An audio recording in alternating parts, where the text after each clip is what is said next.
नमस्कार साथियों, स्वागत है आप सभी का स्टडी IQ के इस इन्फॉर्मेटिव प्लेटफॉर्म पर। मेरा नाम है अभिषेक और आज मैं इस वीडियो में आप सभी के लिए जो कि बिहार के एस्पिरेंट्स हैं उनके लिए इकोनॉमिक सर्वे के most of the most important जो क्वेश्चंस हैं वो लेकर आया हूं। 50 क्वेश्चंस, इतना सारा टॉपिक 50 क्वेश्चंस में लेके आना दैट इज वेरी टफ। लेकिन आप लोग ने अगर 50 क्वेश्चंस ये वाले कर लिए, अच्छे से प्रैक्टिस कर लिए और यहाँ पर देख भी लिए, तो मुझे लगता है कि इकोनॉमिक सर्वे से जैसे भी क्वेश्चंस बन जाएंगे डेफिनेटली आप यहाँ से कर ले जाओगे। ठीक है, एग्जाम में जो आने वाले क्वेश्चंस होते हैं वैसे ही उसी तरीके से इन क्वेश्चंस को बनाया गया है और आप इसको अगर प्रैक्टिस कर लेते हैं, इसको रिवाइज कर लेते हैं, तो मोस्ट ऑफ द चीजें जो है आपकी इकोनॉमिक सर्वे की कवर हो जाएंगी। आने वाले एग्जाम्स के लिए सफिशियंट है ये चीज। चलिए बिना देरी किए हुए स्टार्ट करते हैं इस सेशन को। सभी लोग जो यहाँ पर अवेलेबल हैं जल्दी से अपने फ्रेंड्स को भी इस वीडियो को शेयर कर देंगे और अगर पसंद आए तो लाइक भी कर दीजिएगा। चलिए इस चैनल को सब्सक्राइब करना बनता है क्योंकि इस चैनल पर बिहार चैनल है, ये वाला बिहार का स्पेसिफिक स्टडी IQ का चैनल है।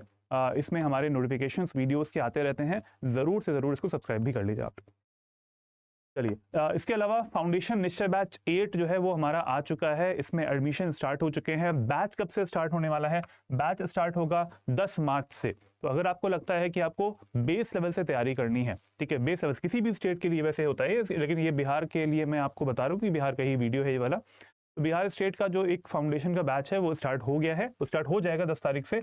8वां बैच रहेगा ये। अगर आप मेरा कोड यूज करते हैं AKS लाइव तो मिलेगा आपको मैक्सिमम डिस्काउंट 11,999 में। आपको ये वाला बैच जो है वो मिल जाएगा। लाइव क्लासेस मिलती हैं इसमें आपको मेंटरशिप मिलती है, डेली मेंस आंसर राइटिंग मिलती है। इसके अलावा आपको जो हमारे टेस्ट सीरीज रहती है वो भी इसमें मिल जाएगी। कंटेंट भी आपको हिंदी और इंग्लिश दोनों में मिल जाता है। तो सब कुछ मिल रहा है, तैयारी आपको करनी है, एफर्ट्स हमारे 100% रहने वाले हैं। हम चाहते हैं कि आप भी अपना 100% दें और इस कोर्स में ऑप्ट कर लें जिससे कि आपको एक चैनलाइज तरीके से आपकी जो एनर्जी है वो लग पाएगी। चलिए भाई बिना देरी किए हुए फर्स्ट क्वेश्चन आपका इंपॉर्टेंट क्वेश्चन है वाला। पहला क्वेश्चन जल्दी से जरा देख लीजिए क्या बोल रहा है। ये बोल रहा है कि बिहार के वित्त मंत्री जो हैं उनके द्वारा बजट 2025-26 के भाषण में बताए गए अनुसार मशरूम और शहद उत्पादन में बिहार की स्थिति क्रमशः क्या थी। मेरा एक वीडियो आ चुका है बिहार की खबर में, उसमें मैंने लास्ट में क्वेश्चन भी पूछा था, इस वजह से मैंने ये क्वेश्चन सबसे पहले रखा हुआ है कि इसका आंसर क्या होगा। ठीक है, what was the position of Bihar in the mushroom and honey production respectively as stated by Bihar finance minister in the budget 25-26 speech. तो यहाँ पर बजट का क्वेश्चन है वैसे ये वाला। तो इसका जो आंसर है वो हो जाएगा प्रथम और चतुर्थ। देखो फर्स्ट पोजीशन आती है किसमें? फर्स्ट पोजीशन आती है हमारी मशरूम प्रोडक्शन में, और मखाना प्रोडक्शन में भी फर्स्ट पोजीशन आती है पूरे इंडिया में, और हनी प्रोडक्शन में आती है, शहद के उत्पादन में आती है चौथी पोजीशन। इंपॉर्टेंट है, ये आ सकता है एग्जाम में। 25-26 का जो बजट है, ये इकोनॉमिक सर्वे का क्वेश्चन नहीं है, ये बजट का क्वेश्चन है। बजट के क्वेश्चंस और भी कई सारे आने वाले हैं, अगले वीडियो में मैं साथ में इसको लेके भी आ जाऊंगा।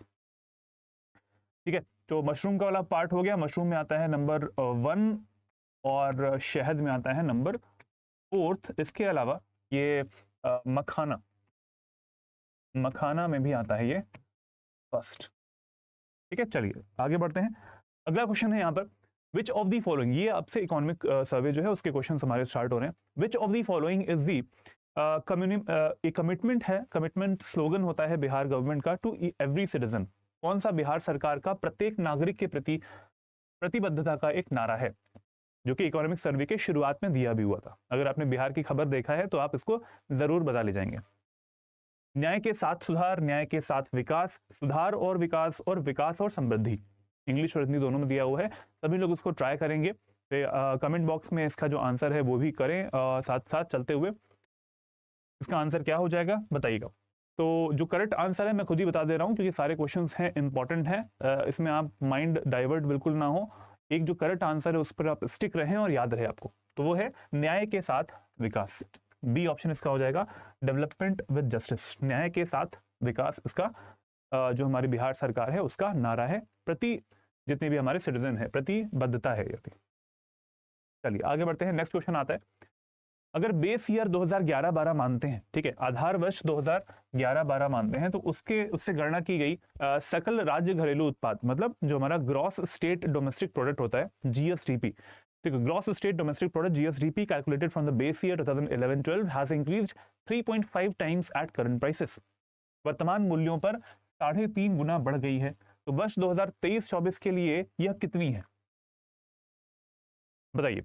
वर्ष 2023-24 के लिए ये कितनी हो जाएगी जीएसडीपी। एग्जाम में आते हैं ऐसे क्वेश्चंस, डायरेक्टली आपसे वो जो अमाउंट होता है ना वो पूछ लेते हैं, ये अमाउंट क्या है, 6.54, 7.54, 8.54 या फिर 9.54 लाख करोड़ ऐसे आता है। तो अगर नहीं पढ़ा है बिल्कुल तो बिल्कुल ही ब्लैंक हो जाते हैं हम लोग, क्योंकि हमें बिल्कुल आइडिया नहीं रहता कि इसमें नंबर क्या हो जाएगा। तो 3.5 गुना बढ़ गई है और करंट प्राइसेस पे, ठीक है, ये क्या बोला गया है यहाँ पर, वर्तमान मूल्यों पर, करंट प्राइसेस पर 3.5 गुना बढ़ गई है। तो कितनी हो गई है, वो हो गई है, इसमें आंसर हो जाएगा हमारा सी ऑप्शन, 8.54 लाख करोड़, 8.54 लाख करोड़। सभी लोग जो इसको देख रहे हैं इस वीडियो को, कमेंट बॉक्स में जरूर इसका आंसर करेंगे, और जो भी लोग इसको रिकॉर्डेड फॉर्म में बाद में देखेंगे वो भी कमेंट बॉक्स में आंसर करते जाएंगे। अगर आपको पता है तो कर दीजिए, अदरवाइज इसका तो आंसर आपको मिल ही जाएगा। ठीक है, 8.54 लाख करोड़ इसका करेक्ट आंसर यहाँ पे। अगला क्वेश्चन आता है, वर्ष 2023-24 के लिए स्थिर, स्थिर मतलब कि जो कांस्टेंट प्राइसेस होती हैं। अगर आपने बिहार की खबर का मेरा वीडियो देखा है तो उसमें, आप नहीं देखा है तो जरूर देख लें, स्टडी IQ पीसेस चैनल पर ही आपको मिल भी जाएगा। दोनों वीडियोस पड़े हुए हैं, काफी इन्फॉर्मेटिव तरीके से उसको मैंने बनाया था। वहां पे मैंने बताया था कि what is the difference between constant prices and the current prices. ठीक है, करंट प्राइसेस जो होती हैं वो क्या होती है, इन्फ्लेशन एडजस्टेड नहीं रहती है, मुद्रास्फीति जो होती है वो एडजस्टेड नहीं रहती है। कांस्टेंट प्राइसेस जो होती हैं वो इन्फ्लेशन एडजस्टेड रहती हैं। तो वर्ष 2023-24 के लिए स्थिर, जो 2011-12 का जो मूल्य है, स्थिर मूल्यों पर बिहार की जो जीएसडीपी है वो क्या है, ग्रॉस स्टेट डोमेस्टिक प्रोडक्ट, वो क्या आपको मिलेगा यहाँ पर। ठीक है, वो आपको बताना है क्या हो जाएगा। What is the GSDP of Bihar at constant prices for the year 2023 and 24, बताइए इसका आंसर क्या हो जाएगा। सभी लोग देखो, इसका जितना भी आंसर आपके रहने वाले हैं सभी लोग इसका आंसर करेंगे। कमेंट बॉक्स में इसका आंसर करें आप सभी लोग, कमेंट बॉक्स में इसका आंसर सभी लोग करें। ऐसे क्वेश्चंस आते हैं, देखो एग्जाम में आपने देखा होगा ऐसे क्वेश्चंस आते भी हैं। ठीक है,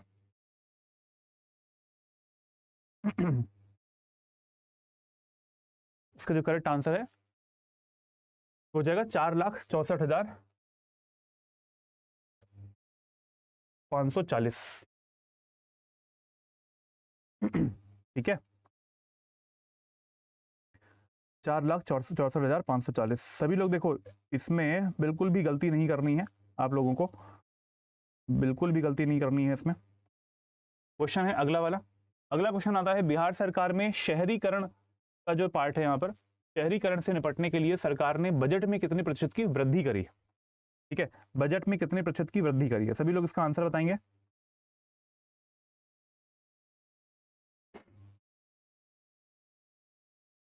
ठीक है, इसका आंसर क्या हो जाएगा, 4,64,000, इससे पहले वाले का। तो मैं कंफर्म कर रहा था कि इसका आंसर क्या हो जाएगा। देखिए, ये है इसका answer, what is the GSDP of Bihar at the constant prices, it is 4,64,540। This is the correct answer, C वाला इसका करेक्ट आंसर हो जाएगा। मुझे थोड़ा कंफ्यूजन हो रहा था कि ए या फिर सी में से, इस वजह से मैंने इसका आंसर, ठीक है, सी बता दिया। ठीक है, सी इज द करेक्ट आंसर वैसे। नेक्स्ट क्वेश्चन यही वाला था हमारा, बिहार राज्य में शहरीकरण से निपटने के लिए, शहरीकरण मतलब शहरीकरण को बढ़ाना है बेसिकली, तो शहरीकरण से निपटना नहीं है, शहरीकरण को बढ़ाना है। To tackle the urbanisation state, urbanisation की स्टेट जो है वो बिहार में कम है, उस स्थिति को बढ़ाना है। ठीक है, the government has substantially increased the budget of by what percent, निपटने के लिए सरकार ने बजट में कितने प्रतिशत की वृद्धि करी है। बहुत इंपॉर्टेंट क्वेश्चन है ये वाला, क्योंकि बिल्कुल अनएक्सपेक्टेड ही लगेगा आपको ये। बिहार राज्य में शहरीकरण से निपटने के लिए सरकार ने बजट में कितने प्रतिशत की वृद्धि करी है। तो करेक्ट आंसर क्या हो जाएगा इसका, इसका जो करेक्ट आंसर है वो हो जाएगा 227.3%, 227.3%। Very important, very important, 227.3%। दिखाता हूं आपको, यहाँ पर देखिए लिखा है, शहरी चुनौतियों से निपटने और बुनियादी ढांचे में सुधार के लिए राज्य सरकार ने बजट में 227.3% की उल्लेखनीय वृद्धि करी है। ये स्टेटमेंट डायरेक्टली मैंने कहां से लिया है, इकोनॉमिक सर्वे से लिया हुआ है, तो आप सभी लोग इसको जरा याद कर लेंगे। ठीक है, भारत के सबसे अधिक आबादी वाले राज्यों में से एक बिहार में तेजी से शहरीकरण हो रहा है। हालांकि इसकी शहरीकरण दर 11.3% है, 2011 की जनगणना के अनुसार इतनी है, जो औसत, राष्ट्रीय औसत से 31.2% थी, राष्ट्रीय औसत से उससे बहुत ही कम है। ठीक है, 31.2 से आप देखोगे अगर 11.3% है तो इट इज वेरी लेस 2011 के बारे में। तो उसको इम्प्रूव करने के लिए अभी जो इकोनॉमिक सर्वे आया था उसमें लिखा हुआ है कि बिहार सरकार ने कितना इंप्रूवमेंट किया है, 227.3% की वृद्धि करी है बजट में शहरीकरण को इम्प्रूव करने के लिए, अर्बनाइजेशन की स्टेट को इम्प्रूव करने के लिए। तो आंसर विल बी, आंसर हो जाएगा हमारा बी ऑप्शन। आगे बढ़ते हैं नेक्स्ट क्वेश्चन पे। अगला क्वेश्चन है प्रश्न नंबर 6 है। 50 क्वेश्चन करेंगे हम लोग और 50 क्वेश्चन इतने इंपॉर्टेंट हैं जहां से क्वेश्चंस आने की पूरी संभावना रहेगी, गारंटी के साथ कह रहा हूं मैं। मैंने खुद बनाए हैं सारे क्वेश्चंस, ठीक है, और पूरा इकोनॉमिक सर्वे पढ़ने के बाद। क्वेश्चन नंबर 6 है, बिहार सरकार ने रीगा चीनी मिल को फिर से खोल दिया है, जिससे निम्नलिखित में से किस जिले में गन्ना उत्पादन में वृद्धि होगी। तो इसका मतलब यह है कि रीगा जो चीनी मिल है वो कहां पे आपको मिलती है। रीगा चीनी मिल जो है वो आपको कहां पे मिलती है वो आपको बताना है। रीगा चीनी मिल, रीगा शुगर मिल कहां पे मिलती है। करेक्ट आंसर क्या है इसका, रीगा चीनी मिल आपको मिलती है। आप बताइएगा, अगर जो लोग भी इस जिले से बिलोंग कर रहे हैं वो लोग बताएं जरा कमेंट बॉक्स में कि वो चीनी मिल जो है, रीगा चीनी मिल कहां पे मिलती है। तो जो करेक्ट आंसर है इसका वो हो जाएगा Sitamarhi. B is the correct answer, Sitamarhi is the correct answer. बिल्कुल भी डाइवर्ट नहीं करना है अपने माइंड को, जो मैं बताता जा रहा हूँ वो पढ़ते चलो। इसके एक्सप्लेनेशन में भी आपको वो चीज़ें मिल जाएंगी जो कि रिक्वायरमेंट है, इंपॉर्टेंट है। डेफिनेशन के साथ साथ, डेटा के साथ साथ हो सकता है कि आपको कुछ एक्स्ट्रा इन्फॉर्मेशन भी मिल जाए एक्सप्लेनेशन में, तो वो बहुत ध्यान से पढ़िएगा। ये वाला वीडियो एग्जाम के लिए बहुत ज़रूरी है। साथ साथ इसका अगर पीडीएफ चाहिए तो मेरे टेलीग्राम चैनल पे आप जा सकते हैं, वहां से आपको मिल जाएगा। टेलीग्राम चैनल का लिंक है learn and grow with Abhishek. Last में वीडियो के मैंने आप इसको ये बताया भी हुआ है आप लोगों को। चलिए प्रश्न नंबर 7 आता है, बिहार राज्य दुग्ध सहकारी संघ लिमिटेड, ठीक है, कॉम्फेड जो है, Bihar state milk cooperative federation limited was established in Bihar in which of the following year. किस साल में बनाया गया था। कॉम्फेड जो है उसकी स्थापना बिहार में किस वर्ष करी गई थी, 1983 में, 85 में, 1990 में या फिर 1995 में।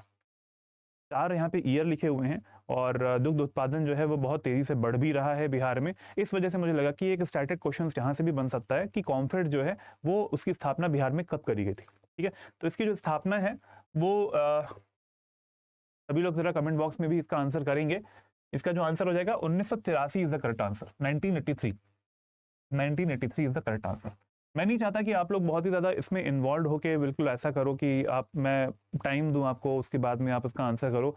जो क्वेश्चंस बता रहा हूं उसका आंसर जल्दी जल्दी से आपको बता दूंगा। सभी लोग यहाँ पर जुड़ भी जाएं और अपने फ्रेंड्स के साथ में शेयर कर दीजिएगा, इस वीडियो को लाइक भी कर दीजिएगा और फैला दो, आग की तरह फैला दो, और पता चलना चाहिए बाकी लोगों को कि कहाँ से असली क्वेश्चन आएंगे।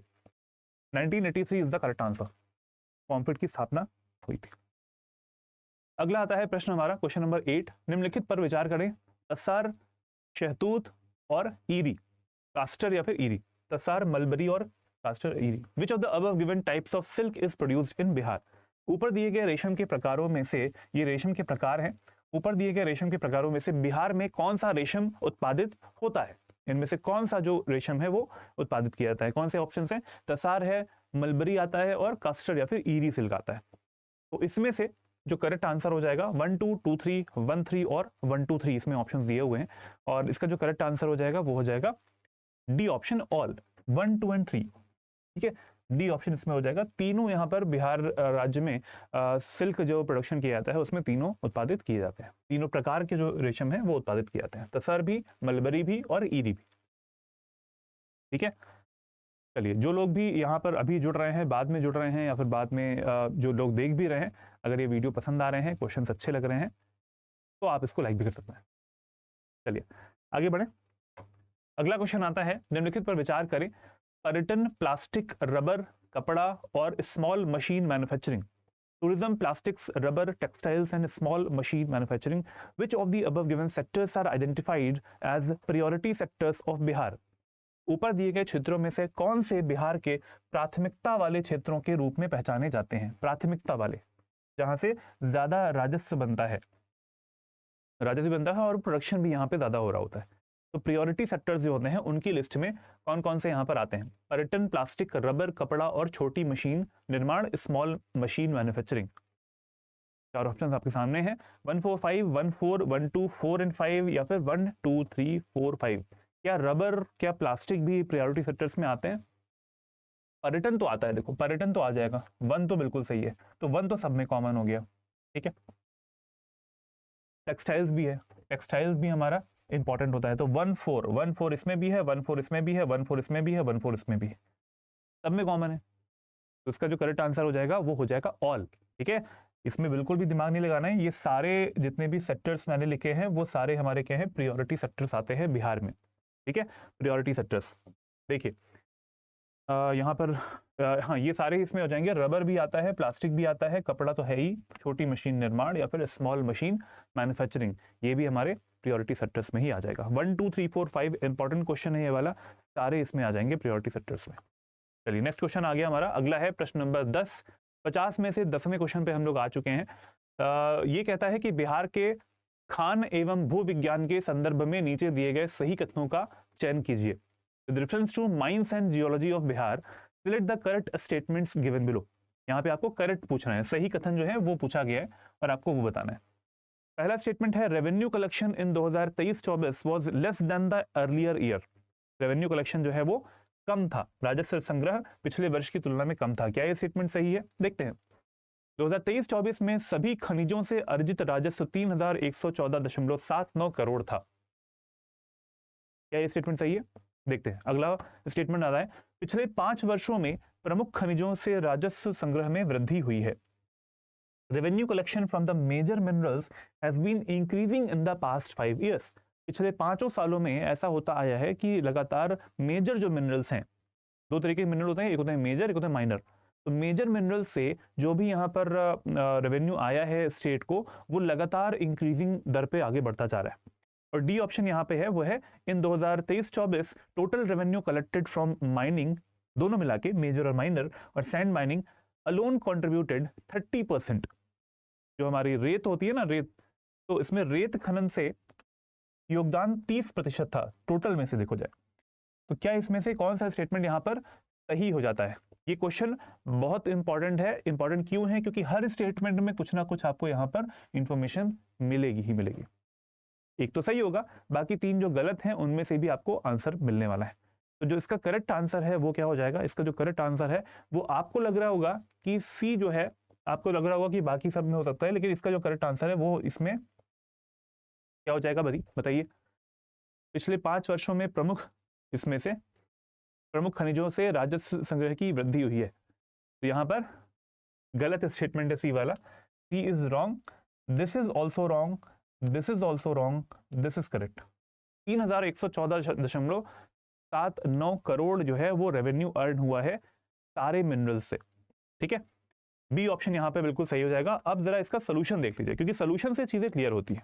ठीक है, सोल्यूशन से चीजें क्लियर होंगी। देखिए वर्ष 2023-24 में राज्य सरकार ने 23-24 में, ठीक है, 3300 करोड़ रुपए का राजस्व संग्रहण का लक्ष्य रखा था, जो कि वर्ष 2022-23 के राजस्व से 10% अधिक था। तो आपने देखा यहाँ पर 22-23 का जो राजस्व था उससे 10% अधिक आया है। इट मींस पहला जो स्टेटमेंट हमारा होता है वो पिछले वर्ष की तुलना में कम था, वो रॉन्ग हो जाता है, क्योंकि 2022-23 में क्या है, उससे 10% इस बार हमने ज्यादा लिया है। 2023-24 में रेवेन्यू जो है वो ज्यादा कलेक्ट हुआ है।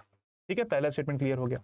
अगला आता है यहाँ पर ये वाला 3114.79 करोड़ जो है वो अर्जित किया था राजस्व। देखते हैं, वर्ष 2023-24 में खनिजों के सभी स्रोतों से अर्जित राजस्व की राशि 3114.79 करोड़ रुपए थी, जो पिछले वर्ष के राजस्व संग्रह से 14% अधिक थी। ये सारी जो लाइनें हैं ना, ये सारी लाइनें जो हैं वो हमारे इकोनॉमिक सर्वे में लाइन दर लाइन दिया हुआ है, एक एक चीज दिया हुआ है। ठीक है, तो आप यहां से भी याद कर सकते हैं। इसका जो PDF है आपको मिल जाएगा टेलीग्राम चैनल से, वहां पे से आप इसको डाउनलोड कर लीजिएगा। ठीक है, चलिए ये वाला सेकंड पॉइंट हमारा बिल्कुल सही हो जाता है, यही पूछा भी गया था। थर्ड आता है पिछले 5 वर्षों में प्रमुख जो हमारे खनिज हैं या फिर मेजर जो मिनरल्स आते हैं उनसे जो रेवेन्यू आया है वो लगातार बढ़ता जा रहा है।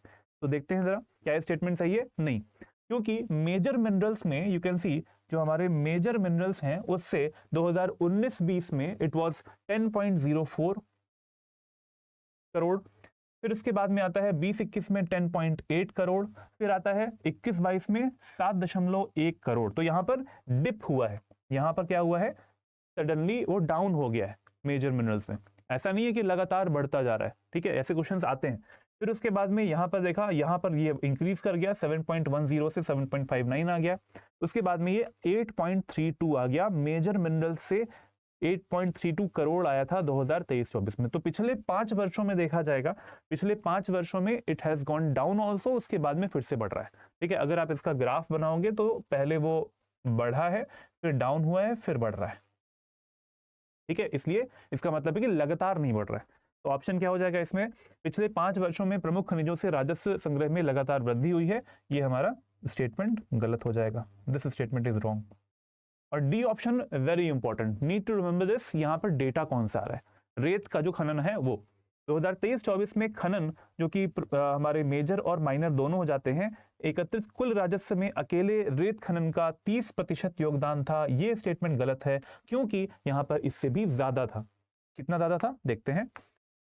2023-24 में जो हमारा योगदान था रेत खनन का, ठीक है, सैंड माइनिंग का, इट वाज 50%।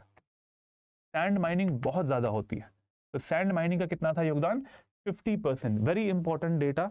हो सकता है कि किसी एग्जाम में डायरेक्टली इस क्वेश्चन से इसी से आ जाए कि मिनरल्स में सबसे ज्यादा जो है वो कौन सा मिनरल जो है उसका खनन किया जाता है और वो रेवेन्यू देता है, तो कौन सा है, sand mining. Answer will be here B option यहाँ पर हो जाएगा। बहुत इंपॉर्टेंट क्वेश्चन है, स्टार मार्क कर दिया है मैंने।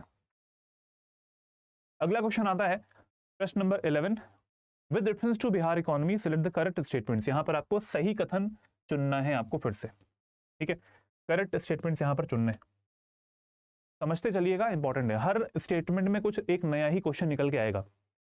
पिछले 5 वर्षों में तृतीय क्षेत्र की हिस्सेदारी जो है वो बढ़ी है। तृतीय क्षेत्र मतलब कि जो हमारा इकोनॉमिक सेक्टर होता है उसमें प्राइमरी सेक्टर होता है कृषि का, जहाँ पर एग्रीकल्चर हो रहा होता है, ठीक है, चीज़ें हम लोग उत्पादित कर रहे होते हैं। और साथ साथ दूसरा हो जाता है हमारा सेकेंडरी सेक्टर जो है वो द्वितीयक सेक्टर होता है, इसमें मैन्युफैक्चरिंग की जाती है, विनिर्माण किया जाता है। और जो टर्शरी सेक्टर होता है वो होता है हमारा सर्विस प्रोवाइडिंग वाला, ठीक है, तो सर्विस जो प्रोवाइडिंग होती है वो आती है टर्शरी वाले में। तो पिछले 5 वर्षों में तृतीय क्षेत्र की हिस्सेदारी बढ़ी है। क्या ऐसा हुआ है, देखते हैं आगे। सही पूछा गया है, तृतीय क्षेत्र बिहार की अर्थव्यवस्था में अधिकतम योगदान देता है। टर्शरी सेक्टर जो है वो कंट्रीब्यूट करता है बिहार की इकोनॉमी में मैक्सिमम। क्या ये सही है, देखेंगे। सेकेंडरी सेक्टर का contribution has been declined in the past 5 years. पिछले 5 वर्षों में द्वितीयक क्षेत्र के योगदान में गिरावट आई है। या फिर डी ऑप्शन है, बिहार की अर्थव्यवस्था में योगदान के मामले में प्राथमिक क्षेत्र दूसरे स्थान पर आता है। प्राथमिक क्षेत्र दूसरे स्थान पर आता है, बताइए क्या होगा। देखिए, पहला जो स्टेटमेंट है वो हो जाएगा तृतीय क्षेत्र की हिस्सेदारी बढ़ी है पिछले 5 सालों में, ये कम हो जाता है, ये गलत हो जाएगा क्योंकि थोड़ा सा डिप हुआ है। टर्शरी सेक्टर बिहार की अर्थव्यवस्था में अधिकतम योगदान देता है, करेक्ट स्टेटमेंट है, यही इसका आंसर हो जाएगा बी वाले का। ये स्टेटमेंट पिछले 5 वर्षों में द्वितीय क्षेत्र के योगदान में गिरावट आई है, ये गलत स्टेटमेंट है क्योंकि ये बढ़ा है। अगर ये घटा है तो ये बढ़ा है, ठीक है, प्राइमरी सेक्टर सेम ही रहा है। बिहार की अर्थव्यवस्था में योगदान के मामले में प्राथमिक क्षेत्र दूसरे स्थान पर आता है, तो ये बिल्कुल गलत है क्योंकि प्राथमिक क्षेत्र जो आता है वो किसमें आता है, 3rd नंबर पे आता है। ठीक है, आइए देखते हैं एक बार याद कर कैसे करेंगे इसको। यहाँ पे आंसर जो हो जाएगा बी ऑप्शन, यहाँ पे आंसर इसका हो जाएगा। देखिए 2019-20 से अगर आप पिछले 4 से 5 वर्षों का निकालते हैं, जो कि इस क्वेश्चन की लैंग्वेज भी थी, तो इसमें पूछा गया है 2023-24 में जो यहाँ पर जो सेक्टर का कंट्रीब्यूशन है, जैसे कि प्राइमरी सेक्टर कौन सा है, यहाँ पर प्राथमिक जो सेक्टर आता है वो आ जाएगा ये वाला, ये है प्राथमिक, ब्लू कलर से प्राइमरी सेक्टर। तो प्राइमरी सेक्टर क्या हुआ है, 20 का 20 ही रहा है। ठीक है, कितना है, 20 का 20 ही रहा है। यहाँ पर 20% यहाँ पर भी दिया हुआ है 20%, और यहाँ पर भी 20% ही दिया हुआ है, तो इसमें कोई चेंज नहीं हुआ है। लेकिन जो प्राइमरी सेक्टर है वो सबसे कम है इस टाइम पे, क्योंकि अभी कितना है सेकेंडरी या फिर द्वितीयक सेक्टर कितना है, द्वितीयक सेक्टर आता है हमारा 21%, 21%। तो 20 जो है वो 21 से कम हो जाएगा, तो सबसे कम हमारा प्राइमरी सेक्टर देता है। चौथा ऑप्शन जो था हमारा वहां पे गलत हो गया ये चीज, ठीक है, क्योंकि ये हमारा 3rd नंबर पे आता है कंट्रीब्यूशन करने में। टर्शरी सेक्टर क्या हुआ है, ये देखिए 59% हो गया है। ये पिछले 5 सालों में देखेंगे तो 2019 में इट वाज 61%, 61% था तृतीयक, तो ये क्या हो गया, कम हो गया है, ये तृतीयक हो गया, और ये तृतीयक क्षेत्र जो आता है वो कम हो गया है। यहाँ पर देखो तृतीयक क्षेत्र पिछले 5 वर्षों में तृतीयक क्षेत्र की हिस्सेदारी बढ़ी है, तो ये कम हो गई है। पहला स्टेटमेंट गलत हो गया इस वजह से। द्वितीय क्षेत्र के योगदान में गिरावट आई है, तो द्वितीयक में गिरावट नहीं आई है, द्वितीयक जो है वो 19 से 21 हो गया है, तो वो बढ़ गया है। ठीक है, इस वजह से वो स्टेटमेंट गलत हो गया। तो यहाँ पर क्या हो जाएगा, सबसे ज्यादा हिस्सेदारी किसकी है, तृतीयक की है, वो हमारा स्टेटमेंट सबसे ज़्यादा सही हो जाएगा, क्योंकि इसमें 59% की हिस्सेदारी जो है वो आपको मिलती है तृतीय क्षेत्र की। स्टेटमेंट्स की लैंग्वेज पे जाइएगा, बहुत टफ नहीं है लैंग्वेज जो है स्टेटमेंट्स की, वो बहुत टफ नहीं है, सिंपल ही है, बस आपको वो पाई चार्ट याद रखना है, कंपैरिजन याद रखना है, ठीक है। चलिए अगले क्वेश्चन पर आते हैं। इससे ज़्यादा मतलब अगर आपने ये 50 क्वेश्चंस कर लिए तो मुझे लगता है कि इससे ज़्यादा क्वेश्चंस जो है और आ नहीं सकते, इससे ज़्यादा कुछ नहीं आएगा। This is the maximum thing जहाँ तक कोई आयोग या फिर कोई भी एग्जाम होता है वो पूछ सकता है। बिहार के सारे एग्जाम्स के लिए यहाँ से आपके लिए क्वेश्चन जो है वो बन जाएंगे, ठीक है। आपको मैं निराश नहीं होने दूंगा कि भाई देखो क्वेश्चन जो है वो बिल्कुल कहीं और से आ गया। सारे क्वेश्चंस को, पूरे इकोनॉमिक सर्वे को, 600 से ज़्यादा पन्नों का इकोनॉमिक सर्वे है और उसको मैंने स्टडी करके ही क्वेश्चन बनाए हुए हैं। देखिए प्रश्न नंबर 12 आता है, बिहार आर्थिक सर्वेक्षण 2024-25 के अनुसार 23-24 में वर्तमान मूल्यों पर प्रति व्यक्ति जीएसडीपी है। प्रति व्यक्ति जीएसडीपी कितना है? प्रति व्यक्ति जीएसडीपी कितना है बताइए। Per capita according to Bihar Economic Survey 24-25 into 2023-24 per capita GSDP at current prices कैसी रहती हैं? इन्फ्लेशन एडजस्टेड नहीं रहती हैं, ठीक है। यहाँ क्या हो जाएगा इसका आंसर? देखिए इसका जो आंसर है वो हो जाता है हमारा 66,828। विजिबल है सबको? 66,828 2023-24 पूरी लैंग्वेज लिखा है। पर कैपिटा जीएसडीपी, ठीक है, per capita GSDP at current prices मतलब कि वर्तमान मूल्यों पर ये कितनी है? ये 2011-12 में थी 23,525, लेकिन अभी हो चुकी है 2023-24 में हो गई है 66,828। तो इसका करेक्ट आंसर हो जाएगा हमारा 66,828। ऑप्शन हो जाएगा इसका बी, 66,828 इसका आंसर हो जाएगा बी, ठीक है। इंक्रीज किया है, ठीक है, इंक्रीज इसने किया है काफी। जो यहाँ पे एक्सप्लेनेशन दिया हुआ है, मैं यहाँ पे बिल्कुल इकोनॉमिक सर्वे की ही लैंग्वेज जो है, इकोनॉमिक सर्वे की ही एक इमेज को मैंने यहाँ पे कैप्चर करके रखा हुआ है और इतना ही सफिशिएंट है, जितना मैं यहाँ पे लिख दिया है उतना ही पढ़ो, दैट इज फाइनल, ठीक है, इससे ज्यादा नहीं आएगा कुछ भी, है ना। चलिए नेक्स्ट अगला क्वेश्चन आता है, निम्नलिखित में से कौन सा बिहार के आर्थिक क्षेत्रों के रोजगार में योगदान का सबसे अच्छा वर्णन करता है? रोजगार में योगदान का बताइए, कौन सा सेक्टर है जो कि सबसे ज्यादा रोजगार देता है? प्राथमिक है, द्वितीयक है, तृतीयक है, उसका क्रम क्या होगा? कौन ज्यादा देता है, कौन सा कम करता है, ठीक है, वो बताइए। तो इसमें क्या हो जाएगा भाई, कौन सा बिहार के आर्थिक क्षेत्रों में इकोनॉमिक जो सेक्टर्स हैं उनमें से एम्प्लॉयमेंट सबसे ज्यादा कंट्रीब्यूट करता है एम्प्लॉयमेंट में? तो देखिए यहाँ पर क्या हो जाएगा, जो प्राइमरी सेक्टर होता है, बिहार के जो लोग हैं वो प्राइमरी सेक्टर में बहुत ज्यादा लगे हुए हैं, ठीक है, मोर देन 50% लगे हुए हैं। तो प्राथमिक तो सबसे आगे आ जाएगा, प्राथमिक तो सबसे आगे आ जाएगा। फंसता है मैटर, क्या तृतीयक आगे रहता है, तृतीयक सेक्टर में लोग ज्यादा लगे हुए हैं, या फिर जो हमारा ये है सेकेंडरी सेक्टर होता है, मैन्युफैक्चरिंग सेक्टर जो होता है उसमें लगे हुए हैं? तो जो करेक्ट ऑप्शन हो जाएगा इसका क्या हो जाएगा, प्राथमिक में सबसे ज्यादा होता है, द्वितीयक में बीच में आ जाएगा और तृतीयक में सबसे कम लोग लगे हुए हैं। तो इसका आंसर हो जाएगा हमारा सी वाला, ठीक है। प्राथमिक में सबसे ज्यादा लोग लगे हुए हैं, रोजगार प्रदान करता है प्राथमिक, कृषि सेक्टर जो होता है वो, द्वितीयक जो होता है वो सेकंड नंबर पे आता है, तृतीयक जो होता है वो थर्ड नंबर पे आता है, ठीक है। देखिए बिहार का जो पार्ट है वो यहाँ पे आपको दिख रहा होगा, ये है पूरा सेक्टर 2023-24 का जो हमारा ये डेटा इसी इकोनॉमिक सर्वे में निकल के आया है। जो नीले रंग का पार्ट आपको दिख रहा है, ये नीले रंग वाला पार्ट है, हमें इस पे फोकस करना है, शेयर इन एम्प्लॉयमेंट, ठीक है। शेयर इन एम्प्लॉयमेंट को जरा हम देखेंगे, शेयर इन एम्प्लॉयमेंट को जरा देखेंगे यहाँ पर, ये है रोजगार, रोजगार में जो नीले रंग वाला है ये है प्राइमरी, ये है प्राथमिक। प्राथमिक क्षेत्र जो है सबसे ज्यादा एम्प्लॉयमेंट देता है लोगों को बिहार में, ठीक है।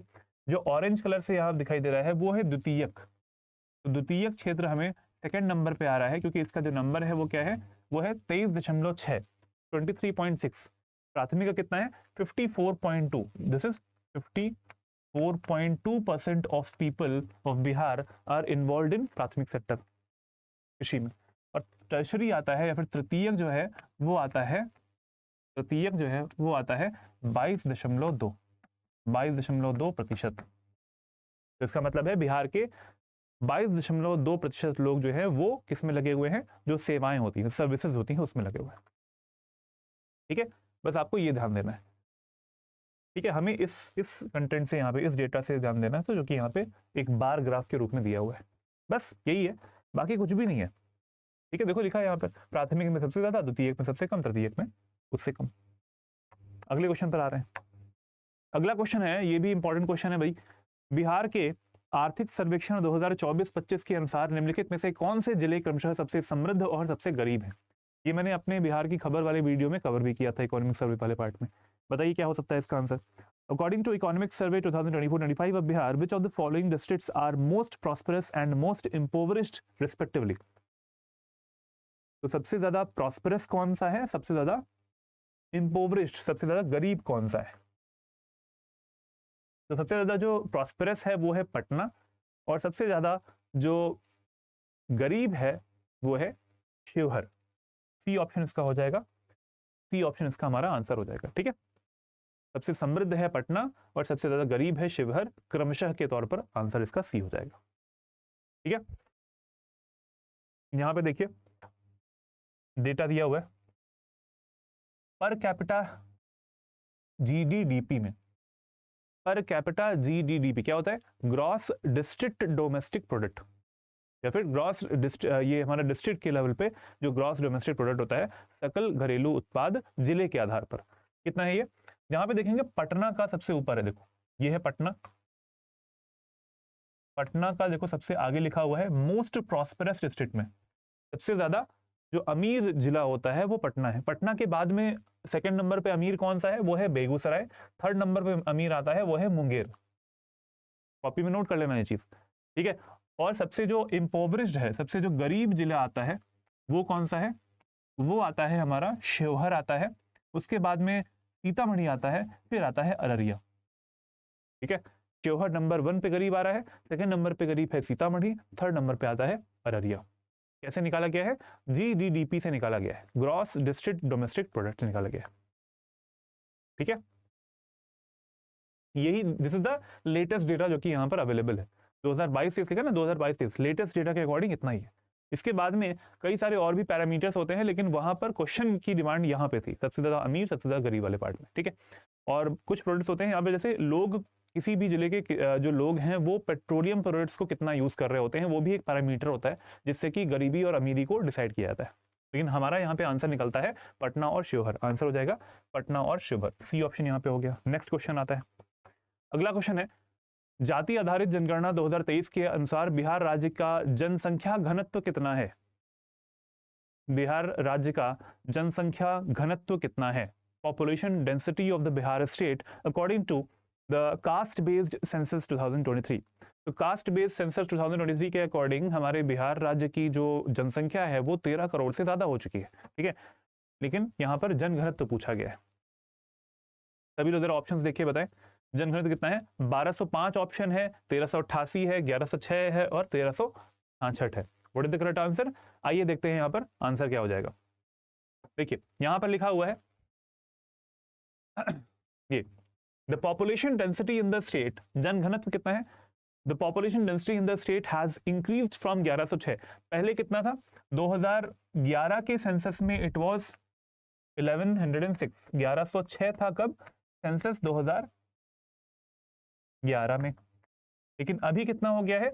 1388 हो गया है पर as per the estimated population from the caste based census. ठीक है, तो कितना है? 1388 हो गया है, 1388 हो गया है कास्ट बेस्ड सेंसस जब आया था,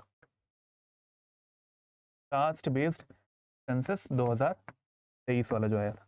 तो इसमें आंसर हो जाएगा 1388। Answer will be B here, answer will be B. ठीक है, नेक्स्ट क्वेश्चन आ रहा है।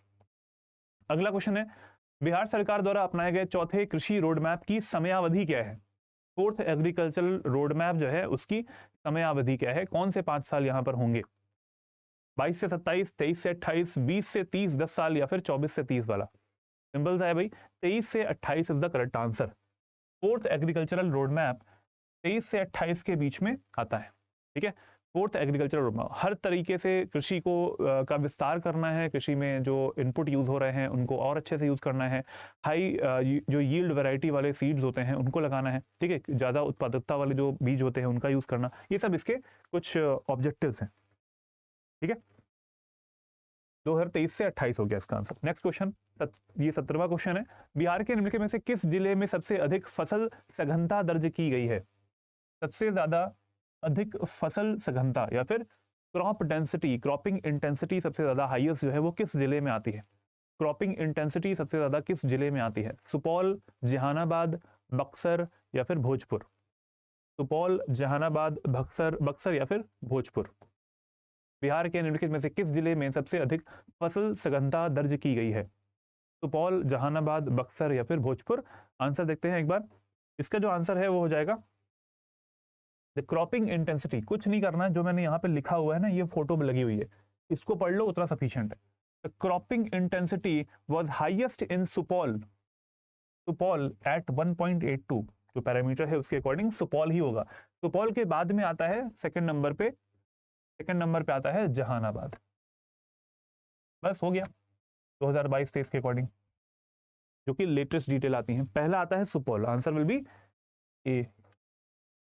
ठीक है, सुपौल हो गया। सुपौल आता है नंबर 1 पे और वही पूछा गया था, हाईएस्ट वाला।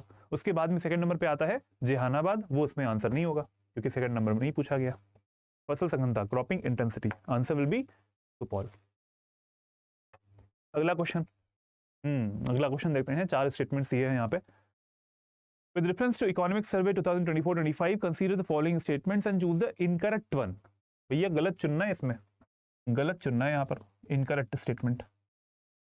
पहला है दलहन और तिलहन के उत्पादन क्षेत्र में उल्लेखनीय वृद्धि देखी गई है।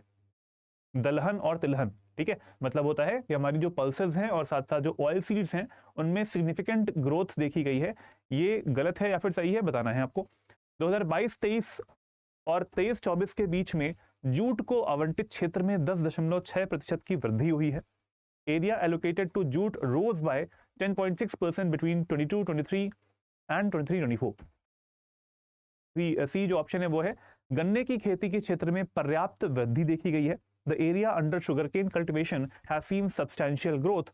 और डी है rice in kharif and wheat in rabi constitute the primary crop cycle in Bihar. Kharif में चावल, खरीफ का जो सीजन होता है उसमें चावल, और रबी में गेहूं बिहार में प्राथमिक फसल चक्र का गठन कर रहे होते हैं। गलत पूछा गया है, इसका आंसर क्या हो सकता है? बहुत सही क्वेश्चन है ये वाला। हर स्टेटमेंट में कुछ इन्फॉर्मेशन आपको मिल रही है और एक स्टेटमेंट यहाँ पे गलत भी है, जो कि आप लोग सोचोगे कि यार ऐसे कैसे हो सकता है, बट ऐसा हुआ है। तो जो करेक्ट आंसर है वो हो जाएगा भाई, गलत पूछा गया है। गन्ने की खेती के क्षेत्र में पर्याप्त वृद्धि देखी गई है, ये स्टेटमेंट गलत है। यहाँ पर वृद्धि नहीं हुई है, डिक्लाइन हुआ है। ठीक है, गन्ने की खेती में डिक्लाइन हुआ है। देखते हैं इसका। The area under pulses and oil seeds has seen significant growth. ठीक है, यहाँ पर जो दलहन और तिलहन होता है उसके जो ग्रोथ होती है उसमें बहुत ज्यादा देखा गया है, सिग्निफिकेंट ग्रोथ देखा गया है, बढ़ रहा है। The area allocated to fibre crops मतलब होता है जैसे कि जूट है, जूट के उसमें ये उत्पादन जो है वो काफी बड़ा है, 10.6% जो है वो बढ़ गया है बिटवीन 2022-23 से 23-24। एक साल के अंदर अंदर, एक साल जो वार्षिक जो वित्त होता है हमारा, वित्त वार्षिक ईयर होता है, उसमें 10.6% बढ़ गया है। However, in 2023-24, the area under sugar cultivation has declined. ये है स्टेटमेंट हमारा, इसको हमें पढ़ना है। 2023-24 में जो हमारा गन्ने का उत्पादन करने वाला जो एरिया होता है वो कम हो गया है, तो कम क्षेत्र में गन्ने का उत्पादन किया जा रहा है, यही पूछा गया था। गन्ने की खेती के लिए क्षेत्र जो एरिया है इसमें पर्याप्त वृद्धि हुई है, ये स्टेटमेंट गलत है और गलत ही यहाँ पे पूछा गया था। सी ऑप्शन इसका हो गया। नेक्स्ट क्वेश्चन, अगला है 19वां क्वेश्चन। निम्न कथनों पर विचार करें। बिहार में चावल की तुलना में गेहूं का उत्पादन अधिक होता है, बताइए क्या ये सही है? चावल की तुलना में गेहूं का उत्पादन अधिक होता है, बिल्कुल गलत है। चावल का उत्पादन यहां पर ज्यादा होता है, चावल की तुलना में गेहूं का उत्पादन अधिक होता है, ये स्टेटमेंट गलत है। दूसरा है बिहार में अगहनी चावल की किस्म का उत्पादन सबसे अधिक होता है, बताइए क्या होगा इसका आंसर? बिहार में अगहनी चावल जो है उसकी वैरायटी जो है सबसे ज्यादा उगाई जाती है। दिस स्टेटमेंट इज करेक्ट, सही पूछा गया है, answer will be done, information मिल गई। चावल का उत्पादन ज्यादा होता है गेहूं से, और कौन सा चावल सबसे ज्यादा उगाया जाता है, वो है अगहनी राइस। बस हो गया, केवल 2। सोल्यूशन देख लीजिए। Rice in kharif and wheat in rabi constitute the primary crop cycles of Bihar. पिछले क्वेश्चन का जो स्टेटमेंट है वो ये वाला है, ठीक है। In 2023-24, the total rice production was 9,522.9 thousand ton, which is 90.1% being rice अगहनी। इस पूरे चावल का 90% के आसपास जो है वो अगहनी राइस होता है। इस पूरे चावल का उत्पादन का 90% जो है वो क्या है, अगहनी राइस होता है। अब आते हैं आगे। बिटवीन 22-23 और 23-24 rice production has increased by 21%। एक साल में 21% चावल का उत्पादन बढ़ गया है, बहुत बड़ा अमाउंट है ये। Wheat is the main rabi crop, और टोटल प्रोडक्शन कितना है वो आप देखेंगे, ये है 7,306.7 थाउजेंड करोड़। तो यहां पे देखेंगे 9,000 इससे कम है, 9,522.9 से 7,306.7 कम होता है। तो चावल का प्रोडक्शन जो है वो ज्यादा होता है बिहार में, गेहूं का प्रोडक्शन कम होता है। और कौन सा चावल सबसे ज्यादा उगाया जाता है, 90% जो चावल है इस इतने भार का, वो हो जाता है हमारा अगहनी राइस। आंसर विल बी हमारा 2 ओनली, केवल 2, बी ऑप्शन। नेक्स्ट क्वेश्चन आता है, आर्थिक सर्वेक्षण 2024-25 के अनुसार निम्नलिखित में से किस जिले में गेहूं की उपज अधिकतम 4012 किलोग्राम प्रति हेक्टेयर थी। ये याद करने की जरूरत नहीं है, ये जो फैक्ट होता है ना, ये फैक्ट आपके लिए नहीं है। एग्जाम में कैसे पूछेगा, कौन से जिले में सबसे ज्यादा गेहूं का उत्पादन किया जाता है, तो कौन सा हो जाएगा इसमें, बेगूसराय, पूर्णिया, सीतामढ़ी या फिर Madhubani. According to economic survey 24-25, wheat yield was maximum at 4,012 kgs per hectare in which of the following districts? Begusarai, Purnia, Sitamarhi या फिर मधुबनी। नोट करते चलिएगा, इसका जो पीडीएफ है वो मेरे टेलीग्राम चैनल पे आपको मिल जाएगा। इसी तरीके से बहुत डीप एनालिसिस करते हुए ही मैं आपको पढ़ाता हूं अपने पेड बैचेस में भी। अगर आप लेना चाहें एडमिशन पेड बैचेस में, तो आप जो हमारा निश्चय बैच 8 है उसमें एडमिशन ले सकते हैं। एंड निश्चय बैच 8 के लिए अगर आपको एडमिशन लेना है तो इस नंबर पे आप कॉल कर सकते हैं। इस नंबर पे कॉल कर देंगे और मेरा कोड अगर आप लगा लेंगे AKS लाइव, तो आपको मिलेगा maximum discount on this course. AKS live मेरा कोड लगाना है तभी मिलेगा, ठीक है। ये मेरा कोड है, और मेरी मेंटरशिप आपको अगर चाहिए अलग से तो आपको मेरा कोड लगाना पड़ेगा, ठीक है। 76400300 यहाँ से। और इस वीडियो के डिस्क्रिप्शन में कई सारे लिंक्स दिए होंगे, उन लिंक्स को भी आप क्लिक कर सकते हैं और वो भी देख सकते हैं कि उन कोर्सेज की, जो हमारे कोर्स है उनकी विशेषताएं क्या है, उनके फीचर्स क्या है। फीचर्स जानना जरूरी है, ठीक है। बताइए, गेहूं का उत्पादन सबसे ज्यादा कहाँ पे होता है, बेगूसराय, पूर्णिया, सीतामढ़ी, मधुबनी। तो देखिए यहाँ पर है, wheat yield was highest in, देखो wheat yield was highest in Begusarai at 4012 kilogram per hectare. हो गया answer, wheat yield was highest in Begusarai. Answer done, Begusarai, ठीक है। ए ऑप्शन यहां पे हो गया, बेगूसराय। नेक्स्ट क्वेश्चन, अगला क्वेश्चन आता है यहां पर, प्रश्न नंबर 20, आर्थिक सर्वेक्षण। अच्छा, ये हो गया क्या, ये रिपीट हो गया क्या? कोई बात नहीं, इसका आंसर क्या हो गया, बेगूसराय हो गया। नेक्स्ट अगला क्वेश्चन, कौन सा फल बिहार में सबसे अधिक क्षेत्रफल में उगाया जाता है? अच्छा क्वेश्चन है ये वाला, सिंपल सा लग रहा है आपको लेकिन है बहुत तगड़ा question. Which of the following fruit is grown the maximum area in the maximum area in Bihar? लीची, केला, आम, अमरूद। लीची, बनाना, मैंगो, गुआवा। आपको बताना है कि कौन सा फल सबसे ज्यादा क्षेत्रफल में उगाया जाता है। आपको देखते ही लगेगा अरे भैया सबसे ज्यादा तो इंपॉर्टेंट लीची ही है, तो लीची इसको लगा देते हैं, तो वो गलत हो जाएगा। Litchi is not the correct answer, litchi is not the correct answer, kela is not the correct answer, amrud is not the correct answer. आम जो है वो सबसे ज्यादा एरिया वाइज क्षेत्र में लगाया जाता है, आम के बाग, ठीक है, आम होगा इसका आंसर। देखिए दिया भी हुआ यहाँ पर, बिहार में area wise the most important fruit has been mango. ये एक लाइन देखो, आंसर आपका रेडी है। Area wise the most important fruit has been mango followed by banana. पहले नंबर पे आता है मैंगो, फर्स्ट नंबर पे, सेकंड नंबर पे आता है केला, थर्ड नंबर पे आ जाएगा हमारा इसके बाद में ये लीची, ठीक है। मैंगो के बारे में पूरा एरिया लिखा हुआ है, उतना पढ़ लीजिएगा क्योंकि सारी चीज अवेलेबल है यहाँ पर। अब सारी चीज एक्सप्लेन नहीं करूंगा, क्वेश्चन जो बनाया है वही बस एक्सप्लेन कर दे रहा हूँ आपको यहाँ पे, उतना काफी है, ठीक है। फर्स्ट नंबर पे आता है सबसे ज्यादा क्षेत्रफल में कौन सा फल उगाया जाता है, वो है आम, आम के बाद में आता है केला, केले के बाद में आता है लीची। Answer will be C here.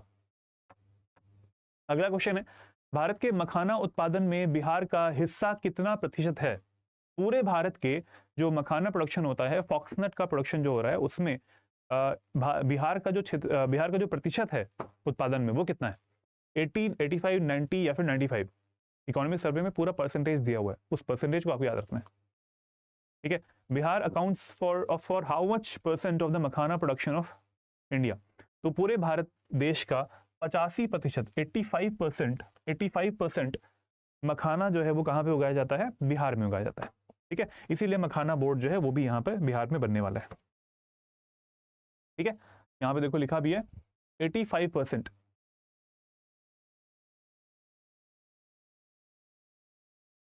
85% of the total makhana production of India, Bihar accounts for 85%। हो गया, done.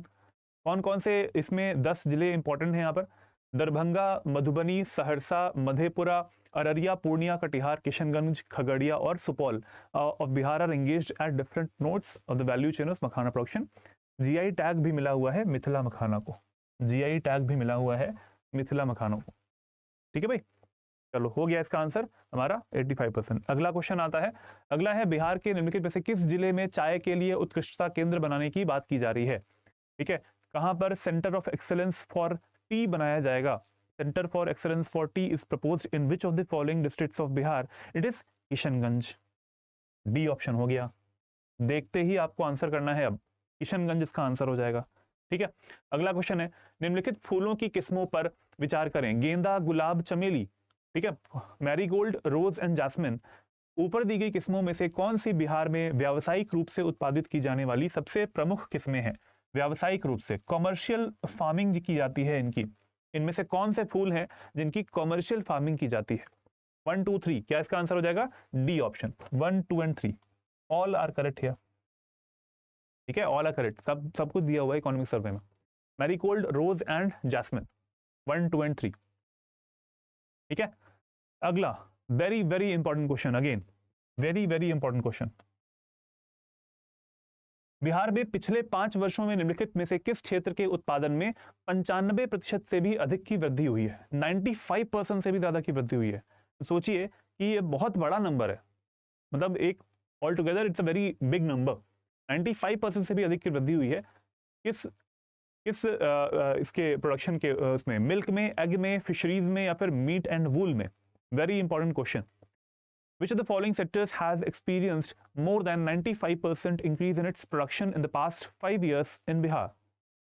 Milk, egg, fisheries and meat. Answer is अंडा उत्पादन। एग प्रोडक्शन में 95% जो है वो इसमें हमने बढ़त देखी है।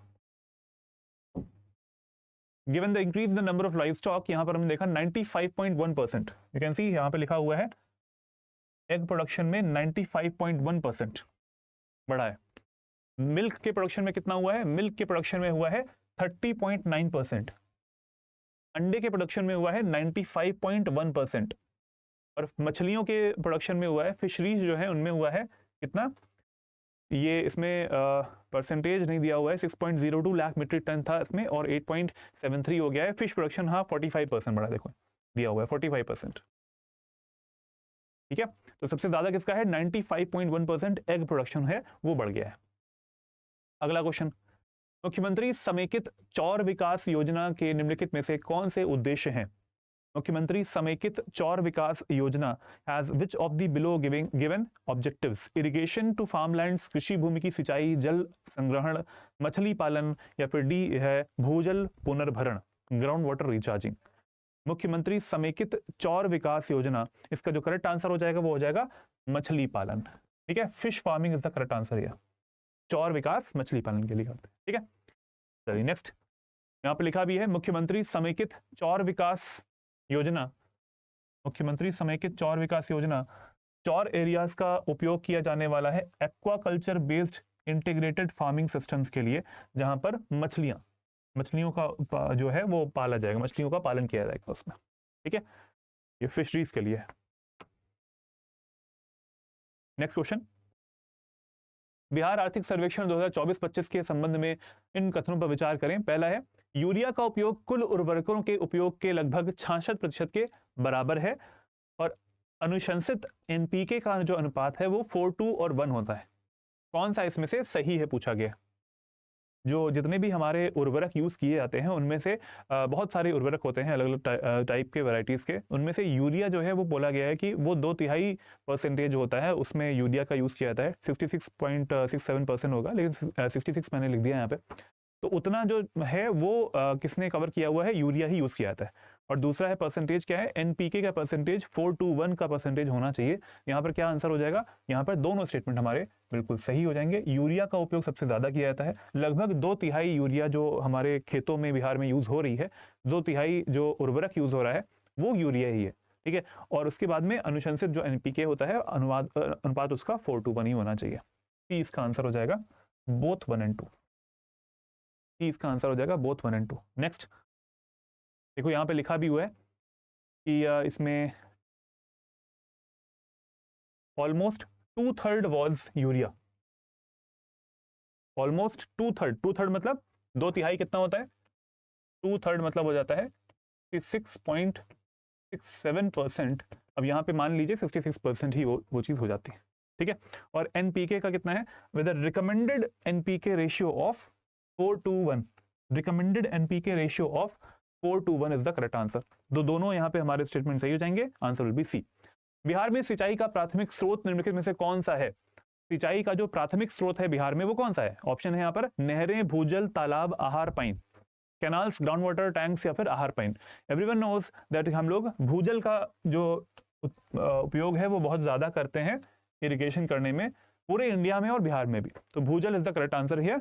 ग्राउंड वाटर का उपयोग किया जाता है for the irrigation purpose. Next question, मुख्य पूर्वी गंडक नहर निम्नलिखित में से किस जिले से निकलती है। The main eastern Gandak canal originates from which one of the following districts. कौन से जिले से निकलती है मुख्य पूर्वी गंडक नहर, किस जिले से निकलती है, पश्चिमी चंपारण, पूर्वी चंपारण, शिवहर या फिर सीतामढ़ी। आंसर हो जाएगा इसका पश्चिमी Champaran. West Champaran is the correct answer here, west Champaran से ही मिलती है, ठीक है, वेस्ट चंपारण। अगला है, जैविक कॉरिडोर योजना निम्नलिखित में से किससे संबंधित है। जैविक corridor plan, very important question, options पे मत जाइएगा, ऑप्शन थोड़ा कंफ्यूजिंग है। जैविक कॉरिडोर योजना किससे संबंधित है, पशु संरक्षण से, एनिमल कंजर्वेशन, जू प्रमोशन, चिड़ियाघर संवर्धन, बायो फर्टिलाइजर्स या फिर D exotic plant species conservation, विदेशी पौधों की प्रजातियों का संरक्षण। जैविक कॉरिडोर योजना, इसमें से क्या हो जाएगा, कौन सा ऑप्शन हो जाएगा। द करेक्ट ऑप्शन, आप इसको पॉज कर लीजिए, वीडियो को आराम से इसको सोच लीजिए क्या इसका आंसर हो जाएगा। मैं इसको बताता हूं क्या हो सकता है। द करेक्ट आंसर इज जैव उर्वरक, बायो फर्टिलाइजर्स, ठीक है, बायो फर्टिलाइजर्स का आंसर हो जाएगा जैव उर्वरक। यहाँ पे लिखा है देखो, बायो फर्टिलाइजर्स और बायो पेस्टिसाइड्स में लिखा हुआ है कि bio fertilisers and bio pesticides are promoted through various schemes such as the Jaivik corridor plan. तो जैविक कॉरिडोर प्लान में किसका प्रमोशन किया गया है, यहाँ पे प्रमोशन किया गया है बायो पेस्टिसाइड्स का और बायो फर्टिलाइजर्स का, ठीक है, बायो फर्टिलाइजर्स का हो गया भैया, सी वाला ऑप्शन हमारा हो गया, बायो फर्टिलाइजर्स, जैव उर्वरक। अगला क्वेश्चन आता है, ट्रांसपोर्ट, स्टोरेज एंड कम्युनिकेशन में Bihar comes on which place among the states during the growth years between 2011-12 से 2023-24। परिवहन, भंडारण और संचार में बिहार 2011-12 से 2023-24 के बीच में विकास वर्षों में दौरान राज्यों में किस स्थान पर आया। स्थान बताना है, बिहार स्टेट का स्थान क्या है, फर्स्ट, सेकंड, थर्ड, फोर्थ। परिवहन, भंडारण और संचार में, ट्रांसपोर्ट, स्टोरेज एंड कम्युनिकेशन में, what is the number of Bihar state in these years 2011-12 से 23-24 के बीच में। फर्स्ट, सेकंड, थर्ड या फिर फोर्थ। इंक्रीज किया है इसने बहुत ज्यादा। देखिए ये आया है थर्ड, ठीक है। सबसे पहले नंबर पे आया है यूपी, उत्तर प्रदेश आया है सबसे नंबर 1 पे, कर्नाटका आया है सेकंड नंबर पे, और उसके बाद में आया है बिहार, ठीक है। Bihar registered the third highest growth, Bihar registered the third highest growth 7.6%, ठीक है। तो बिहार किस में आया है, थर्ड पे आया है। Bihar registered the third highest growth in this sector. कौन सा सेक्टर है ये वाला? ये जिसमें अभी मैंने बताया आपको, ये भंडारण है, इसमें परिवहन है और संचार है। तो बिहार आता है किसमें? थर्ड पोजीशन पे। डन। आइए अगला क्वेश्चन। अगला क्वेश्चन आता है हमारा 32वां क्वेश्चन है, Bihar Rajya Pul Nirman Nigam limited, Bihar Rajya Pul Nirman Nigam limited BRPNNL is working on its ambitious project on Ashok Rajpath. बताइए, बिहार राज्य पुल निर्माण निगम लिमिटेड अशोक राजपथ पर अपनी महत्वाकांक्षी परियोजना पर काम कर रहा है। ये अशोक राजपथ जो है वो कहां पे है? अशोक राजपथ जो है वो किस जिले में मिलेगा आपको? पटना में, गया में, भागलपुर में या फिर कटिहार में? पटना में, भागलपुर में, गया में या फिर कटिहार में? ऑप्शन क्या है इसका? ये वाले चार ऑप्शंस हो गए। अशोक राजपथ जो बना रहा है बिहार राज्य पुल निर्माण निगम लिमिटेड, वो किस जिले में मिलेगा आपको? पटना में मिलेगा। ठीक है, पटना में इसका आंसर जो है, पटना इसका आंसर हो जाएगा, पटना में मिलता है। अगला है, बिहार के निम्नलिखित में से किस जिले में पीएम ई बस सेवा शुरू करी गई है? और मैंने इसको इकोनॉमिक सर्वे में अपने कवर भी किया हुआ था। ठीक है, बताइए, ई बस सेवा, पीएम ई बस सेवा जो है वो कौन से जिलों में स्टार्ट करी गई है? इनमें से कौन सी जिलों में स्टार्ट करी गई? भागलपुर, दरभंगा, पूर्णिया और गया। चार ऑप्शंस आपके सामने हैं, चार सिटीज के नाम दिए हुए हैं, आपको बताना है कि किसमें, इनमें से किसमें ऐसा है, कौन सा ऑप्शन सही हो जाएगा पीएम ई बस सेवा जहां पे शुरू करी गई। अगर आपने नहीं देखा है बिहार का इकोनॉमिक सर्वे, मैं बता रहा हूं कि गारंटीड है यहां से क्वेश्चंस आ जाएंगे। इन 50 क्वेश्चंस में पूरा समाकलन है, पूरा समेशन कर दिया मैंने। Answer is D here. सारे जो जिले हैं इनमें इनमें पीएम ई बस जो है सेवा वो स्टार्ट करी गई। यहाँ पे जो चार लिखे हैं, भागलपुर, दरभंगा, पूर्णिया और गया, यहाँ पे चारों हो जाएंगे। ठीक है, कौन कौन से? 6 सिटीज हैं, 6 सिटीज ऑफ बिहार, पटना, भागलपुर, दरभंगा, गया, मुजफ्फरपुर और पूर्णिया। इन 6 जिलों में पीएम ई बस सेवा जो है वो स्टार्ट करी गई है। बस इतना ही, जितना मैंने अंडरलाइन कर दिया है that is sufficient to understand the this question की इसका आंसर जो है वो पीएम ई बस सेवा हो गया। Ministry of housing and urban affairs, government of India, इसका योगदान रहा है इसमें। ठीक है, चलिए नेक्स्ट क्वेश्चन, 34th क्वेश्चन है, निम्नलिखित कथनों पर विचार करें। मार्च 2024 तक बिहार में 4509 किलोमीटर रेलवे ट्रैक मौजूद थे। बाय मार्च 2024 4509 किलोमीटर का railway track was existed in Bihar. And second statement कहता है, Gaya airport is the busiest airport of Bihar due to the religious tourism. Gaya हवाई अड्डा धार्मिक पर्यटन के कारण बिहार का सबसे व्यस्त हवाई अड्डा होता है। तो बिहार का सबसे व्यस्त हवाई अड्डा कौन सा है भैया? तो यहाँ पर सही आपको बताना है। पहला स्टेटमेंट बिल्कुल सही है, 4509 किलोमीटर का रेलवे ट्रैक जो है वो बिक चुका था मार्च 2024 तक। गया हवाई अड्डा सबसे ज्यादा जो है वो बिजी नहीं रहता है, पटना हवाई अड्डा रहता है। ठीक है, इसका आंसर हो जाएगा Patna airport is the most busiest airport here. Answer will B A, one only is the correct answer, one only is the correct answer. Patna airport जो है वो सबसे ज्यादा बिजी रहता है। सही पूछा गया था, आंसर हो जाएगा केवल एक। अगला है, बिहार में कितने प्रतिशत पंचायतों को डिजिटल पहुंच के लिए शामिल किया गया है? What percentage of panchayats in Bihar have been onboarded for digital access? Digital access हो चुका है कितने परसेंट पंचायतों में? बताइए क्या ऑप्शन हो सकता है इसका भाई? सही आप ऑप्शन 90%, 95%, 98%, 100%। तो इनमें से बताइए कौन सा ऑप्शन सही होगा? कितनी पंचायतें? और ये इकोनॉमिक्स मैं अपने आप से बना के नहीं लाया हूं, मतलब ये नहीं है कि मैं अपने आप से डेटा बना रहा हूं, ये डेटा दिया हुआ है इकोनॉमिक सर्वे में। ठीक है, तो व्हाट परसेंटेज ऑफ पंचायत, मैं देखता हूँ कि कुछ बिहार की खबर में करंट इसमें ऑप्शन, उसमें जो कमेंट्स होते हैं उसमें आप लोग लिखते हो कि ऐसा ग्राउंड लेवल पे नहीं हो रहा है। अब देखो मेरे पास जो डॉक्यूमेंट है मैं वो लेके आता हूँ। ठीक है, डॉक्यूमेंट की चीजें आपके लिए, क्योंकि एग्जाम में वही आएगा। ग्राउंड लेवल पे क्या हो रहा है आप भी जानते हो, ग्राउंड लेवल पे क्या हो रहा है मैं भी जानता हूँ, तो मैं बोलना मेरा बनता नहीं है उस चीज़ पे। आप लोग भी जानते हो, आप लोग अगर ऐसा नहीं हो रहा है तो आप लोग ज़रूर अपने क्षेत्र के जो नेतागण होते हैं उनसे बोला कीजिए, और अगर नहीं सुनते हैं तो चुनाव आने वाला है। ठीक है, चलिए इसमें बताइए, बिहार में कितने प्रतिशत पंचायतों को डिजिटल पहुंच के लिए शामिल किया गया है? 90%, 95%, 98%, 100%। Answer is D, 100%।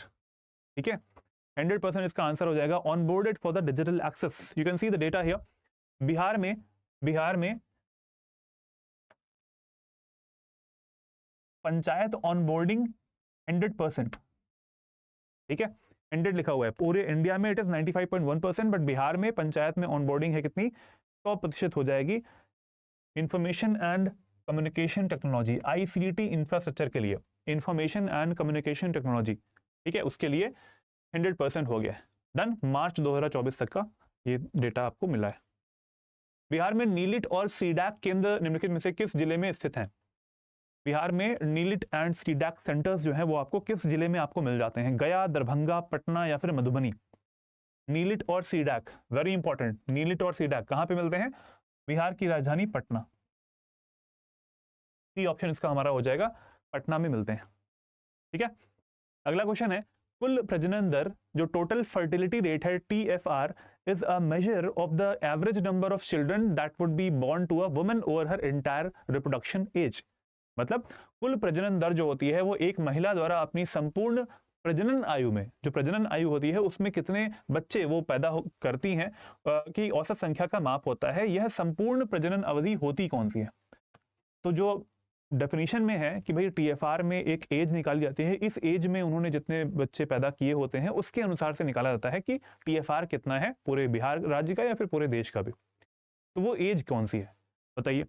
15 से 49 वर्ष, 18 से 45 वर्ष, 18 से 49 वर्ष या फिर 15 से 45 वर्ष। चार ऑप्शन दिए हैं यहाँ पर। टोटल फर्टिलिटी जो एज होती है, फर्टिलिटी रेट के लिए जो एज डिसाइड करी जाती है किसी भी महिला के लिए, वो एज क्या होती है? वो एज होती है यहाँ पर, वेरी इंपॉर्टेंट क्वेश्चन ये वाला, वो एज होती है 15 से 49 वर्ष, 15 से 49 ईयर्स, 15 से 49 ईयर्स, संपूर्ण प्रजनन अवधि जो है वो 15 से 49 ईयर्स आती है, ठीक है। नेक्स्ट इज वेल्डिंग प्रौद्योगिकी में उत्कृष्टता केंद्र की किस जिले में स्थापना किया जाने वाला है? A centre of excellence in welding technology has been established in which of the following districts? बताइए कौन से जिले में हो सकता है ये हो जाएगा हमारा वेल्डिंग के लिए है, वेल्डिंग के लिए। तो वेल्डिंग के लिए एक्सीलेंस वाला जो एक इंस्टीट्यूट है कहां पे खुलेगा? वो पटना में खुल जाएगा। वेल्डिंग के लिए कहां पे? पटना। वेरी इंपॉर्टेंट क्वेश्चन ये वाला, ऐसे ही क्वेश्चन आते हैं, नहीं पता तो 38 जिलों में खो जाएंगे हम लोग एक जिले को चूज करने में।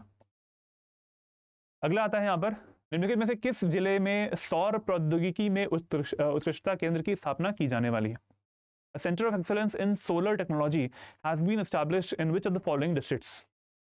सोलर टेक्नोलॉजी के लिए सौर प्रौद्योगिकी में उत्कृष्टता केंद्र जो है वो कहां पे खुलेगा? ऑप्शंस आपके सामने है, वैशाली सीवान, पटना वैशाली, पटना सीवान, वैशाली और शिवहर। जो करेक्ट आंसर है इसका हो जाएगा वैशाली और सीवान। ए इसका आंसर हो जाएगा वैशाली और सीवान, ठीक है, वैशाली और सीवान। देखिए यहां पे लिखा भी हुआ है ये सोलर टेक्नोलॉजी का जो एक है वो कहां पे है? वैशाली और सीवान में, ठीक है। और कहां पे है ये दूसरा जो है एक वेल्डिंग के लिए, ठीक है, excellence, centre of excellence in welding technology have been established at new government polytechnic NGP, कहां पे? पटना में। तो वेल्डिंग के लिए कहां पे है? पटना में। और सोलर के लिए कहां पे है? गवर्नमेंट पॉलिटेक्निक वैशाली और सीवान में। हो गया। ऐसे ही आपको कंटेंट आपको मिल जाएगा यहाँ पर। इसका PDF कहाँ से मिलेगा? मेरे टेलीग्राम चैनल से मिल जाएगा, जाके आप देख सकते हैं। और जो मैंने बताया आपको कि भाई आप एक अगर आप चाहते हैं हमारे कोर्सेज को ऑप्ट करना तो आप इस नंबर पर कॉल कर सकते हैं 76400300 and you can use my code here, that is AKS Live। AKS Live is my code for the maximum discounts, कितने भी कोर्सेज सब पे। और नीचे डिस्क्रिप्शन में दिया होगा लिंक्स भी, आप उन पर भी क्लिक कर सकते हैं और जाके खुद से भी देख सकते हैं कि फीचर्स क्या हैं। किसी और की जरूरत ही नहीं है, खुद से देख लो एक बार फीचर्स कौन कौन से हैं हमारे कोर्सेज के। क्वेश्चन आता है 40वां क्वेश्चन, बच्चे जिनकी उम्र 6 महीने से 6 वर्ष के बीच में है, गर्भवती महिलाएं, स्तनपान कराने वाली माताएं और किशोरियां जो हैं एडोलेसेंट गर्ल्स 14 से 18 ईयर्स के एज में। तो इसमें बताना है आपको कि हु अमंग द अबव, इनमें से कौन सी ऐसे हैं जो कि बेनिफिशरीज होते हैं, जो कि इनको लाभ मिलता है, लाभार्थी हो सकते हैं आंगनवाड़ी सर्विसेज के। एस्पिरेशनल डिस्ट्रिक्ट्स में, आकांक्षी जिलों में आंगनवाड़ी सेवाओं के अंतर्गत उपरोक्त में से कौन लाभार्थी होते हैं? Children between the age of 6 months to 6 years, pregnant women, lactating mothers and adolescent girls. तो यहाँ पे आंसर हो जाएगा all. D is the correct answer, all is the correct answer यहाँ पे हो जाएगा, जो कि सारे इसमें जो होती हैं वो लाभार्थी रहते हैं, ठीक है। लिखा भी है देखो यहाँ पर द बेनिफिशरीज कौन कौन से होती हैं यहाँ पर? Children in the age group of 6 months to 6 years, pregnant women, lactating mother's मतलब स्तनपान कराने वाली महिलाएं, और adolescent girls in the age group of 14 to 18 years in the aspirational districts of the states of the north eastern region और other states में। सब में क्या मिलता है आपको? यही इनको मिल जाता है, इनको ये लाभार्थी होते हैं इसके। 1 2 3 4 ऑल हो जाएगा इसका। 41वां क्वेश्चन है, under Bihar state migrant labour accident grant scheme, एक स्कीम है जिसमें कि माइग्रेंट्स जो हैं वो अगर बिहार से कहीं और जाते हैं, किसी और स्टेट में जाते हैं और उनकी मृत्यु हो जाती है, किसी एक्सीडेंट हो जाता है उसमें, तो उन्हें क्या मिलता है? एक स्कीम के अंतर्गत if a migrant dies due to, उसकी मृत्यु हो जाती है ड्यू टू एन एक्सीडेंट की वजह से, वाइल वर्किंग आउटसाइड बिहार और अब्रॉड, बिहार के बाहर इंडिया में ही किसी और राज्य में या फिर किसी और देश में जाके अगर उसकी मृत्यु होती है एक्सीडेंट के तौर पर, तो क्या होगा? उसके जो डिपेंडेंट होते हैं या फिर उसके फैमिली में उस पर डिपेंडेंट रहने वाले जितने बच्चे महिलाएं जो भी हो सकती हैं, तो डिपेंडेंट्स को of the deceased will receive what amount with in 180 days, 180 दिनों के अंतर्गत इस स्कीम के अंतर्गत कितना अमाउंट मिलेगा? इस स्कीम के कौन सी स्कीम है? बिहार राज्य प्रवासी मजदूर दुर्घटना अनुदान योजना, बिहार राज्य प्रवासी मजदूर दुर्घटना अनुदान योजना। 180 दिनों के अंतर्गत विद इन 180 डेज मिलेगा उनको 2 लाख रुपए की धनराशि, 2 लाख रुपए की धनराशि मिलेगी, 2 लाख रुपीस, ठीक है, विद इन 180 डेज अगर उसकी मृत्यु हो जाती है तो। अगला क्वेश्चन है, मिलिंग के दौरान, ठीक है, मिलिंग के दौरान एक अनुपात 100 के अनुपात में नियमित जो चावल के साथ फोर्टिफिकेशन और ब्लेंडिंग की जाती है, मतलब फोर्टिफाइड राइस जो है वो बनाया जाता है। फोर्टिफाइड का मतलब होता है कि उसमें न्यूट्रिएंट्स को ऐड किया जाता है। तो उसमें what essential nutrients are added, तो वो जो आवश्यक पोषक तत्व मिलाए जाते हैं, न्यूट्रिएंट्स को मिलाया जाता है, उनमें से कौन से होते हैं? Iron, vitamin B12, folic acid चावल में, ठीक है। Fortification and blending with regular rice is done at a 1:100 ratio during the milling process. What essential nutrients are added? Iron, vitamin B12, folic acid. बताइए आंसर क्या होगा इसका? 4 options आपके सामने हैं, वेरी सिंपल थिंग, सारे इसमें, ठीक है। Iron, vitamin B12 and folic acid, D is the correct answer. यहाँ पर 1 2 and 3, 1 2 and 3, D is the correct answer. अगला क्वेश्चन आता है, वित्तीय वर्ष 2023-24 में बिहार राज्य में कर राजस्व निम्नलिखित में से कितनी राशि थी? कर राजस्व की, टैक्स रेवेन्यू की जो अमाउंट था वो कितना था? ठीक है, टैक्स रेवेन्यू का अमाउंट कितना था 2023-24 में? Tax revenue amounted to which of the following amount in the state of Bihar? And we have 4 options here, 4 options आपके सामने हैं, and the correct answer is will C, the correct answer is 1,61,965, ये रहा, ठीक है। टैक्स रेवेन्यू 2023-24 के fiscal year में done हो गया क्वेश्चन। पहला वाला ऑप्शन हमारा हो जाएगा यहाँ पर 1,61,965 करोड़। देखिए सोल्यूशन में, देखिए, in the fiscal year 2023-24 the tax revenue amounted to 1,61,965 crore, ठीक है। बाकी से पढ़ लीजिएगा बाद में भी, लेकिन जो हमारा आंसर है वो उसी लाइन से निकल गया। नेक्स्ट क्वेश्चन आता है हमारा प्रश्न नंबर 44, बिहार में बिहान ऐप निम्नलिखित में से किस पैरामीटर पर ध्यान केंद्रित कर रहा है? बिहान ऐप का मतलब है, यहां देखो BIHN लिखा है, बिहान, तो बिहान का फुल फॉर्म है Bihar horticulture agriculture natural resource management. BIHAN का मतलब ये हो गया, Bihar horticulture agriculture natural resource management. इसमें निम्नलिखित में से किस पैरामीटर पर ध्यान केंद्रित कर रहा है बिहान ऐप? बताइए भाई, ऑप्शंस आपके सामने हैं। पहला है फसल लक्ष्य अनुमान, क्रॉप टारगेट, कितना पैदा करना है, ठीक है, क्रॉप टारगेट का कितना है, projections. Cold storage facilities, cold storage की जो सुविधाएं हैं वो, और कृषि में मशीनरी, फार्म मशीनरी, इस पर फोकस करता है वो बिहान ऐप, बिहान ऐप, ठीक है। तो इसका आंसर हो जाएगा हमारा डी, ऑल 1 2 3 तीनों पे फोकस करता है ये। क्रॉप टारगेट प्रोजेक्शंस पे भी करता है, क्रॉप स्टोरेज फैसिलिटी पे भी करता है, फार्म मशीनरी पे भी करता है बिहान ऐप, ठीक है भाई। यहाँ पे देखो लिखा है, बहुत सारे टारगेट्स हैं इसके, 3 मैंने चूज किए हैं यहाँ पर बिहान ऐप के बारे में। फुल फॉर्म मैंने आपको बता दिया है पीछे, क्रॉप टारगेट हो गया, उसके बाद में आता है क्रॉप कवरेज एंड प्रोडक्टिविटी, कितना कवरेज कर रहा है, एरिया कितना है। कोल्ड स्टोरेज हो गया इसमें, एग्रीकल्चर सीड परफॉर्मेंस, जो बीज हैं वो किस वैरायटी के बीज उसमें यूज हो रहे हैं। हॉर्टिकल्चर सीड परफॉर्मेंस, हॉर्टिकल्चर का बीज जो होता है वो, ठीक है, हनी, मशरूम, ये सब कितना है, सीड की वैरायटी कैसी होने वाली है, सीड की रिक्वायरमेंट कैसी है, फार्म मशीनरी, ये भी ऑप्शन में दिया हुआ था, हॉर्टिकल्चर वाला पार्ट इसमें हो गया, एग्री एसेट, सारी चीजें, जियो फेंसिंग भी आता है इसमें, जियो फेंसिंग भी इसमें आ जाएगा, कैपेसिटी बिल्डिंग, बहुत सारे पैरामीटर्स हैं जो कि बिहान ऐप उसको जो है वो ध्यान में रखेगा। ठीक है, आंसर हो जाएगा इसका डी, 1, 2 और 3। 45 क्वेश्चन आ रहा है हमारा, कौन सी पहल सड़क परिवहन क्षेत्र में ई गवर्नेंस से संबंधित है? Which of the following initiatives are related to e-governance in road transport sectors? M परिवहन, डिजी लॉकर, ई चालान सेंटर और ऑनलाइन परमिट सिस्टम। एम परिवहन, डिजी लॉकर, ई चालान और ऑनलाइन परमिट सिस्टम। यहां पर भी आंसर हो जाएगा हमारा डी, क्योंकि सारे जो है वो हमारे परिवहन क्षेत्र के लिए कुछ ना कुछ ई गवर्नेंस का काम कर रहे होते हैं। डिजिटल तरीके से हमें अगर परिवहन क्षेत्र में इंक्लूड करना है तो ये हमारा आंसर इसका हो जाएगा। ठीक है भाई, ऑनलाइन परमिट हो जाता है, ई चालान आजकल जानते हो पुलिस वाले ऐसे उठाते हैं फोन और वो चालान कर देते हैं, ई चालान system. Digi locker, digi locker में आप अपने डॉक्यूमेंट्स को डाल सकते हो, अपने जो लाइसेंस होता है उसको रख सकते हो, और अगर पुलिस पर्सनल जो है अगर आपसे पूछते हैं तो आप उन्हें दिखा सकते हैं। एम परिवहन ऐप भी होता है इसके लिए। चलिए, ये हो गया, एम परिवहन हो गया, इसमें डिजी लॉकर होता है, वाहन होता है, ऑनलाइन लाइसेंस सर्विसेज होती है, पोल्यूशन सेंटर, ई चालान सिस्टम होता है इसमें, ठीक है, ऑनलाइन परमिट सिस्टम होता है, ठीक है, वो सारे इसमें आ जाएंगे। E governance in the road transport sector, digital technology का यूज करना ट्रांसपोर्ट में, परिवहन में।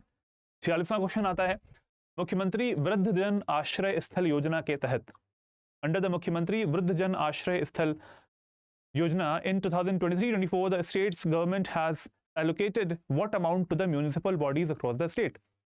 राज्य सरकार ने राज्य भर के नगर निकायों को कितनी राशि प्रदान की है, आवंटित करी है? 19.68 करोड़, 20 करोड़, 21 करोड़, 25.5 करोड़। तो मुख्यमंत्री वृद्ध जन आश्रय स्थल योजना के तहत 2023-24 में 19.68 करोड़ जो है वो एलोकेट किया गया, 19.68 करोड़ जो है वो एलोकेट किया गया है। ठीक है, लिखा भी हुआ देखो यहां पर, allocated 19.68 crore to the municipal bodies across the state। बस हो गया। ठीक है, कौन सा है? मुख्यमंत्री वृद्धजन आश्रय स्थल योजना। बिहार राज्य में कुल कितने प्रमंडल हैं? टोटल नंबर ऑफ डिविजन्स कितने हैं बिहार राज्य में? सबको पता है ये तो। बिहार राज्य में कितने डिविजन्स आते हैं? 9 डिविजन्स आते हैं बिहार राज्य में, 9 डिविजन्स होते हैं। डी ऑप्शन इसका हमारा हो जाएगा, 9 डिविजन्स होते हैं। कौन कौन से डिवीजन है? The state is administered by total 9 divisions, Patna, Magadh, Saran, Tirhut, Darbhanga, Kosi, Purnia, Bhagalpur और इसके बाद में मुंगेर। 38 जिले हैं, 101 सब डिवीजन आते हैं और 534 कम्युनिटी डेवलपमेंट ब्लॉक्स आते हैं बिहार में। ठीक है, ये डेटा इंपॉर्टेंट है आपके लिए। 9 डिवीजन आते हैं। अगला क्वेश्चन आता है 48वां, 2023 में बिहार में लिंगानुपात कितना है? 2023 में बिहार में जो लिंगानुपात है वो कितना है? ठीक है, सेक्स रेशियो। आई थिंक ये क्वेश्चन इससे पहले रिपीट हो चुका है। सेक्स रेशियो जो है वो कितना है? तो सेक्स रेशियो मैंने बताया था आपको 953, रिपोर्टेड टू बी 953 फीमेल पर 1000 मेल्स इन 2023। जो अभी पॉपुलेशन कास्ट बेस्ड सेंसस हुआ था उसमें पॉपुलेशन जो है वो भी आ गई थी 13 करोड़ के ऊपर, और इसमें से 953 इज द करेक्ट आंसर यार, 953 इसका आंसर हो जाएगा। ठीक है, नेक्स्ट क्वेश्चन आता है यहाँ पर, वो है 2023-24 में बिहार का सकल राजकोषीय घाटा, सकल राजकोषीय घाटा, ग्रॉस फिस्कल डेफिसिट कितना था? Gross fiscal deficit of Bihar state in 2023-24 was, ABCD options आपके सामने हैं, 35,660, 35,600, 40,500, 41,230। तो करेक्ट आंसर हो जाएगा इसका 35,660 करोड़, ए ऑप्शन। 35,660 करोड़ जो है 2023-24 में GFD, ग्रॉस फिस्कल डेफिसिट था स्टेट का, 35,660 करोड़। ऑप्शन हो जाएगा हमारा ए वाला, ए इज द करेक्ट आंसर है। ठीक है, 35,660 करोड़ इसका आंसर हो जाएगा। बस हो गया भाई, एक क्वेश्चन और बचा है, 50वां क्वेश्चन, रोजगार सेवा योजना के विस्तार के तहत टूल किट वितरित किए जाएंगे किस जाति के लोगों को? ठीक है, under the expansion of employment services scheme, toolkits will be distributed, toolkits are distributed among SCs, STs, OBCs और EBCs। तो जो करेक्ट आंसर है वो तो सही बात है भाई, किसी चीज़ का ऐसा तो होगा नहीं कि किसी एक निश्चित जाति को ही दिए जाएंगे टूल किट्स, सबको दिए जाएंगे। ठीक है, बिहार सरकार चाहती है कि सभी लोगों को टूल किट दिए जाएं, जिससे कि उनका वो सीखें, उनका कुशलता बढ़े, स्किल डेवलपमेंट हो पाए। और आंसर जो है इसका हो जाएगा ABCD, ऑल जितने भी दिए हैं SCs, STs, OBCs and EBCs सबको मिल जाएगा इसमें से दिए हुए। ठीक है, आंसर ये वाला हो जाएगा। 50 क्वेश्चन हमारे यहाँ पे कंप्लीट हो चुके हैं। इन 50 क्वेश्चन को जरूर से जरूर रिवाइज करें। इनका जो सोल्यूशन मैंने दिखाया था, सोल्यूशन को भी याद करना जरूरी है। इन 50 क्वेश्चन से मुझे लगता है कि सारे जो टॉपिक्स हैं वो आपके कवर हो जाएंगे। सारे चैप्टर्स को मैंने यहाँ पे अच्छे से देखा है, और जो भी इंपॉर्टेंट लगा मुझे कि ये क्वेश्चन आपके एग्जाम में आ सकते हैं, तो उनको मैंने यहाँ पे इंक्लूड किया है। साथ साथ बता देता हूँ अब मैं, ये हमारे निश्चय बैच 8 में आप फाउंडेशन बैच है ये वाला, इसमें आप एडमिशन ले सकते हैं। जाएं स्टडी IQ की वेबसाइट पर, नीचे दिए हुए लिंक्स होंगे इसी वीडियो में, वहां पे आप क्लिक करेंगे तो क्लिक करने के बाद में आप डायरेक्ट हो जाएंगे। फीचर्स एक बार देख लीजिए, उसके बाद में ऑप्ट कर लीजिएगा अगर मन करे तो। फाउंडेशन निश्चय बैच 8 है, मेरा कोड है AKS लाइव। इस कोड का यूज करेंगे तो कोर्सेस पर मिलेगा मैक्सिमम डिस्काउंट। एंड अगर आप कॉल करना चाहते हैं तो एक नंबर दिया होगा यहाँ पर, उस पर भी कॉल कर सकते हैं। नंबर है 76400300। इस पर कॉल कर सकते हैं और इस कोर्स के बारे में जानकारी कर लीजिएगा। AKS लाइव अगर मेरा कोड यूज करेंगे तो मेरी मेंटरशिप भी मिलेगी आपको और डिस्काउंट भी मिलेगा। ठीक है, इसके अलावा अगर आप मैपिंग की प्रैक्टिस करना चाहते हैं तो एक सीरीज चल रही है BPSC स्टडी IQ पे, और मेरे वीडियोस स्टडी IQ पीसेस पे भी आते रहते हैं, नक्शाबाजी नाम से। मैपिंग अच्छे से करनी है, प्रिपेयर करनी है, तो आप जा सकते हैं, इस वीडियोस को देख सकते हैं। पूरे एक फोल्डर बना हुआ है BPSC स्टडी IQ पर, वहां पर भी जा सकते हैं। किसी भी स्टेट से बिलोंग कर रहे हैं तब भी मैपिंग तो हर जगह सेम ही होगी, जा सकते हैं, देख सकते हैं। Geography mapping by me. इस वीडियो का जो PDF है मिल जाएगा मेरे टेलीग्राम चैनल पर, learn and grow with Abhishek. Discussion group है discuss and grow with Abhishek. Email ID है abhishek.singh@studyIQ.com। इस QR कोड को स्कैन करने पे भी आप मेरे टेलीग्राम चैनल पे ज्वाइन हो सकते हैं, जहां से आपको मिल जाएगा PDF। चलिए, इस सेशन को जरूर से जरूर अपने फ्रेंड्स के साथ में शेयर कीजिएगा, पूरा देखिएगा शुरुआत से अंत तक। क्वेश्चंस काफी इंपॉर्टेंट हैं, और बताइएगा कमेंट बॉक्स में कि वीडियो कैसा लगा। मिलते हैं नेक्स्ट वीडियो में। जय हिंद, जय Bharat, take care and good bye.